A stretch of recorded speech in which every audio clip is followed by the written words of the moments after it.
بسم اللہ الرحمن الرحیم الصلاۃ والسلام علیکہ سیدی یا رسول اللہ وعلی آلہ و اصحابہ سیدی یا حبیب اللہ الصلاۃ والسلام علیکہ سیدی یا نور اللہ وعلی آلہ و اصحابہ سیدی مرشدی یا رحمت للعالمین۔ بسم اللہ الرحمن الرحیم۔ اسماعیل بن یعقوب تیمی روایت کرتے تھے ابن منتدر مسجد نبوی کے صحن میں ایک خاص جگہ پر لوٹتے اور لیٹتے تھے۔ ان سے اس کا سبب دریافت کیا گیا تو انہوں نے جواب دیا کہ میں نے اس جگہ رسول اللہ کو دیکھا ہے۔ راوی کا قول ہے میرا گمان ہے ابن منتدر نے کہا کہ خواب میں دیتا ہے۔ مومنوں پر واجب ہے کہ رسول اللہ صلی اللہ علیہ وسلم پر درود بھیجا کریں۔ اللہ تعالیٰ ارشاد فرماتا ہے کہ تحقیق اللہ اور اس کے فرشتے پیغمبر پر درود بھیجتے رہتے ہیں، ایمان والو تم ان پر درود بھیجو اور خوب سلام بھیجو۔ اس آیت میں تاکید کے لیے جملہ اسمیہ لایا کیا ہے جس کے شروع میں بغیر تاکید مزید حرف تاکید مذکور ہے۔ اس جملے کی خبر فعال مضارع ہے جو افادہ استمر۔ اس آیت میں تاکید کے لیے جملہ اسمیہ لایا گیا ہے جس سے شروع میں بدرس تاکید مزید حرف تاکید مذکور ہے۔ اس جملے کی خبر فعل مضارع جو افادہ استمرہ تجدید کرتا ہے۔ اللہ تعالیٰ فرماتا ہے کہ میں اور میرے تمام فرشتے جنتی دنتی مجھے ہی معلوم ہے پیغمبر پر درود بھیجتے رہتے ہیں۔ اے مومنو تم بھی اس وظیفے میں میری اور میرے فرشتوں کی اطاعت کرو۔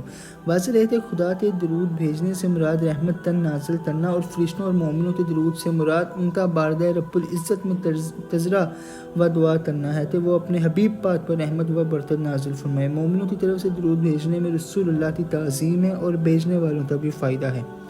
چنانچہ صحیح حدیث میں آیا کہ رسول اللہ نے فرمایا کہ جو شخص مجھ پر ایک بار درود بھیجتا ہے اللہ تعالیٰ اس پر 10 بار درود بھیجتا ہے۔ مسلمانوں رسول اللہ کی اس شان محبوبیت اور عظمت جا کو دیکھیے کہ امت کا ایک بندہ حقیر ذلیل حبیب خدا پر درود بھیجتا ہے تو اس کا بدلہ خود رب جل شان دیتا ہے اور ایک کے مقابلے میں 10 نعمتیں نازل فرماتا ہے۔ رسول اللہ کے طفیل سے یہ شرف صرف اسی امت کو عطا ہوا ہے کیونکہ اس امت کے سوا کسی اور امت کو اپنے پیغمبر پر درود و سلام بھیجنے کا حکم نہیں دیا گیا۔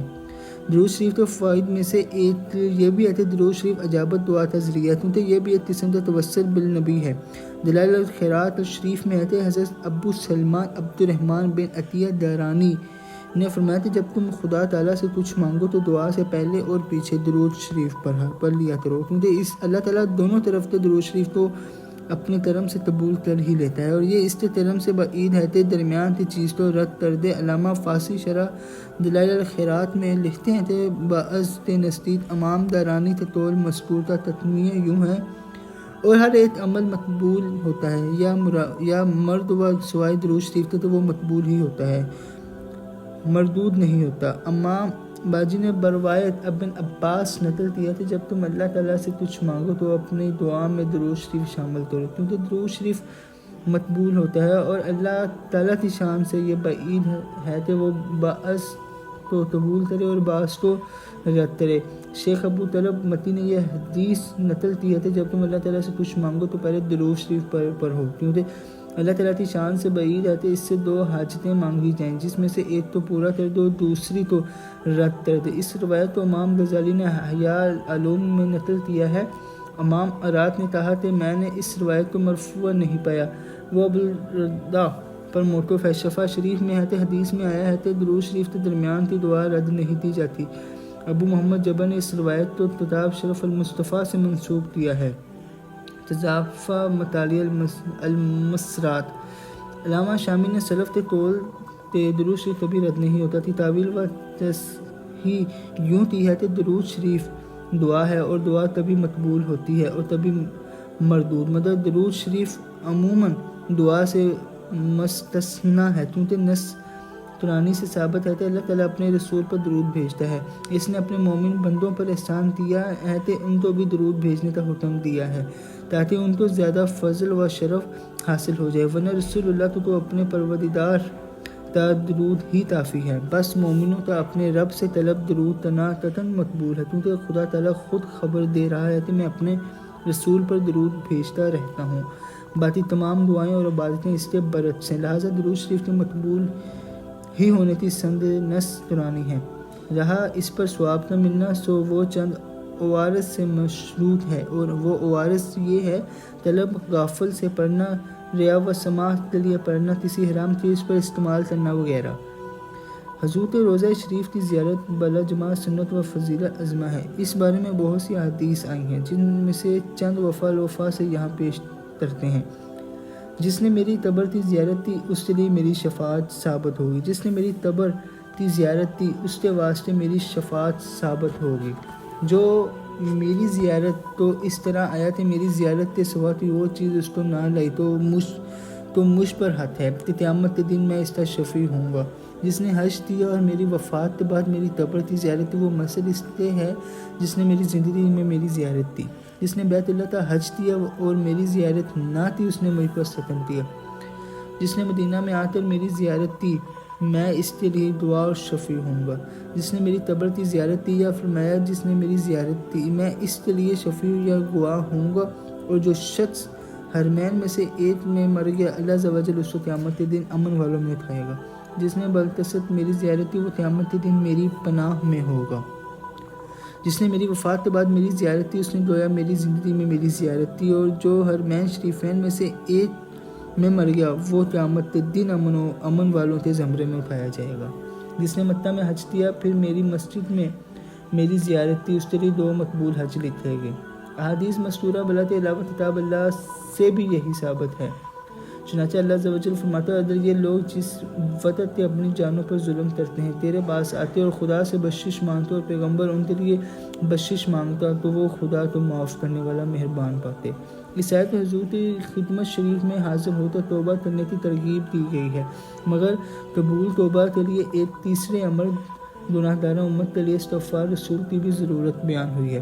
حضور کا تمام مومنوں کے لیے طلب مغفرت فرمانا تو ثابت ہی ہے، کیونکہ حضور تو حکم الہی یوں ہے، اور تو اپنے گناہ کے لیے اور مومنوں اور مومنات کے لیے بخشش مانگ۔ ظاہر بالباحات ہے کہ حضور نے اس حکم کی تعمیل کی، بس اگر باقی 2 امر گناہ گاروں کا بدرس توسل حاضر خدمت ہونا اور طلب مغفرت کرنا پائے جائیں تو وہ مجموعہ متحد ہو جائے گا، اور جو موجب قبول توبہ وہ رحمت الہی ہے۔ رسول اللہ صلی اللہ علیہ وسلم نے فرمایا کہ میری زندگی تمہارے حق میں بہتر ہے کہ تم مجھ سے حلال و حرام پوچھتے ہو، میں تمہیں احکام سناتا ہوں، اور میری وفات بھی تمہارے حق میں بہتر ہے۔ تمہارے اعمال میرے سامنے پیش ہوا کریں گے، میں اچھے اعمالوں کو دیکھ کر اللہ کا شکر کروں گا اور برے عملوں کو دیکھ کر تمہارے واسطے مغفرت کی دعا کروں گا۔ بس حضور نے حیات شریف ہی میں آسین امت کو بشارت دے دی کہ میں وفات شریف کے بعد بھی ان کے لیے استغفار کیا کروں گا، اور حضور کے تمام رحمت سے معلوم ہوا کہ جو شخص اپنے رب سے طلب مغفرت کرتا ہوا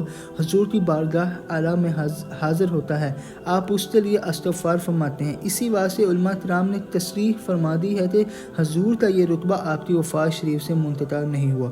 جو شخص یہ کہتا ہے کہ اس آیت کا حکم حضور کی حالت حیات شریف کے ساتھ ہی مختص ہے، وہ غلطی پر ہے، کیونکہ یہ اصولی قاعدہ ہے کہ عموماً الفاظ کا اعتبار ہوتا ہے، نہ کہ مورد خاص کا۔ صحابہ کرام اور تابعین عموماً الفاظ قرآن سے حجت پکڑتے رہے، باوجود یکا وہ آیتیں خاص موقعوں پر نازل ہوئیں۔ اسی طرح آیت زیر بحث اگرچہ ایک خاص قوم کے حق میں حالت حیات رسول اللہ میں نازل ہوئی، لیکن جہاں یہ وصف آسیان امت کا حضور سید البرار کی بارگاہ میں گناہوں کی معافی کے لیے حاضر ہونا پایا جائے گا، عموماً حالت کے موافق اس کا حکم بھی عام اور ہر 2 حالت حیات و بعد الوفات تو شامل ہوگا۔ چنانچہ علماء کرام نے عموماً سے ہر 2 حالتیں سمجھی ہیں، اور جو شخص قبر شریف پر حاضر ہوا اس کے واسطے مستحب خیال کیا ہے کہ وہ اس آیت کو پڑھے اور اللہ تعالیٰ سے مغفرت مانگے۔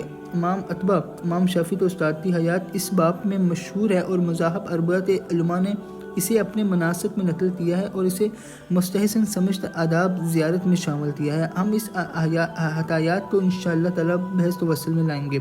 صحابہ کرام کے زمانے میں آج تک اہل اسلام حضور اقدس کے روضہ شریف کی زیارت اور حضور سے توسل و استغاثہ کرتے رہے ہیں۔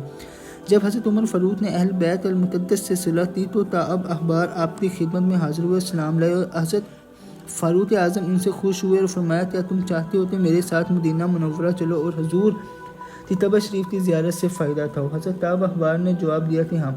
حافظ ابو عبداللہ محمد بن موسیٰ بن نعمان اپنی کتاب مصباح الظلام میں لکھتے تھے، حافظ ابو سعید سمعانی نے بوایت علی بن ابی طالب نقل دیا کہ رسول اللہ کے دفن شریف کے 3 دن بعد ایک عربی ہمارے پاس آیا، اس نے اپنے اپنے آپ کو قبر شریف پر دلا دیا اور قبر شریف کی کچھ مٹی پر اپنے سر پر ڈالی اور عرض کیا یا رسول اللہ آپ نے جو کچھ فرمایا وہ ہم نے سن لیا۔ اللہ تعالیٰ نے آپ پر قرآن نازل کیا جس میں ارشاد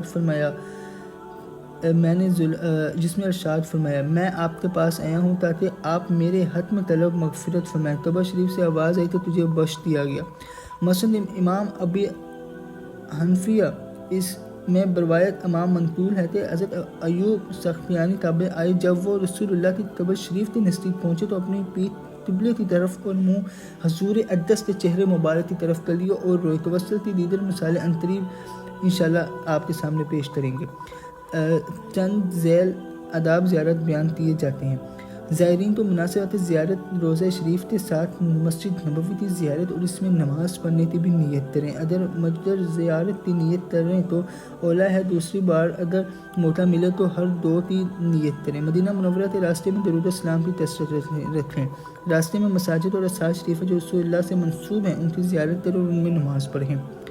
جب مدینہ منورہ کے مکانات نظر آنے لگیں تو بپاس ادب پیدل ہو جائیں اور درود السلام بھیجیں اور شہر میں داخل ہونے سے پہلے یا داخل ہوتے غسل کریں اور تبدیل لباس کرتے خوشبو لگائیں۔ پہلے مسجد نبوی میں داخل ہوتے 2 رکعت تحیۃ المسجد پھر 2 گنا شکر ادا کریں۔ اللہ تعالیٰ نے اپنے حبیب پاک کے دروازے پر پہنچا دیا۔ 2 گنا شکر کے بعد روضہ شریف پر حاضر ہوں۔ زیارت کے وقت اپنی پیٹھ قبلہ کی طرف اور منہ حضور کے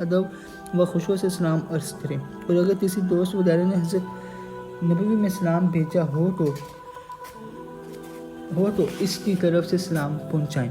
حضور اقدس کے سلام سے فارغ ہو کر ایک ہاتھ اپنی دائیں طرف کو ہٹ کر حضرت صدیق اکبر کی خدمت میں سلام عرض کریں، پھر ایک ہاتھ اور دائیں طرف کو ہٹ کر حضرت عمر فاروق کی خدمت میں سلام عرض کریں۔ بعد ازاں اپنی پہلی جگہ